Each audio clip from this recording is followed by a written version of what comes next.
ഈ ലോകത്ത് ഏറ്റവും എളുപ്പമുള്ള കാര്യം എന്താണെന്നറിയോ? ഒരാളെ കുറ്റപ്പെടുത്തുക, നിൽക്കുന്ന സ്ഥാപനത്തെ, സാഹചര്യത്തെയൊക്കെ കുറ്റപ്പെടുത്തുക എന്നുള്ളത് എളുപ്പമുള്ള കാര്യമാണ്.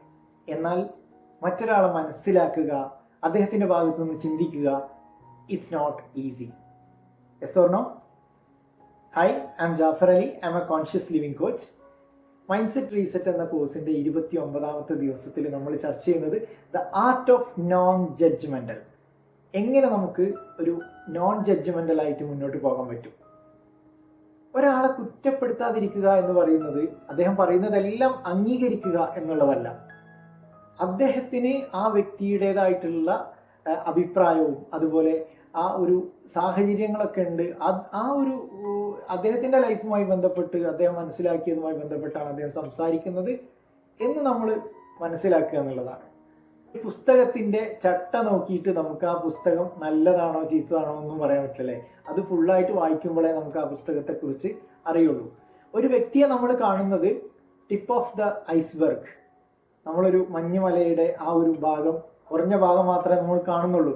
ബാക്കിയുള്ള 90% പാർട്ടും അദ്ദേഹത്തിൻ്റെ ജീവിത സാഹചര്യങ്ങളിൽ നിന്നും ചിന്തകളിൽ നിന്നും ഒക്കെ വരുന്ന ഒരു വാക്കുകളും അതുപോലെ കാര്യങ്ങളൊക്കെയാണ് എന്ന് മനസ്സിലാക്കിക്കൊണ്ട് ആ വ്യക്തിയെ നമ്മൾ കുറ്റപ്പെടുത്താതിരിക്കുക എന്നുള്ളതാണ്.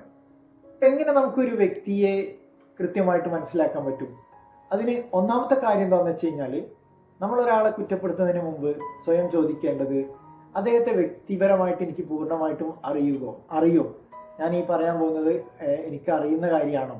രണ്ടാമത്തത് എന്താണെന്ന് വെച്ച് കഴിഞ്ഞാൽ, നമ്മൾ കുറ്റപ്പെടുത്തുന്ന ഈ ഒരു വാക്കുകൊണ്ട് അല്ലെങ്കിൽ നമ്മൾ പറയുന്ന കാര്യം കൊണ്ട് എന്തെങ്കിലും ഒരു ഗുണം ആ വ്യക്തിക്കോ അല്ലെങ്കിൽ സാഹചര്യത്തിലോ എന്തെങ്കിലും ഉണ്ടോ എന്നുള്ളതാണ് നമ്മൾ ചോദിക്കേണ്ടത്.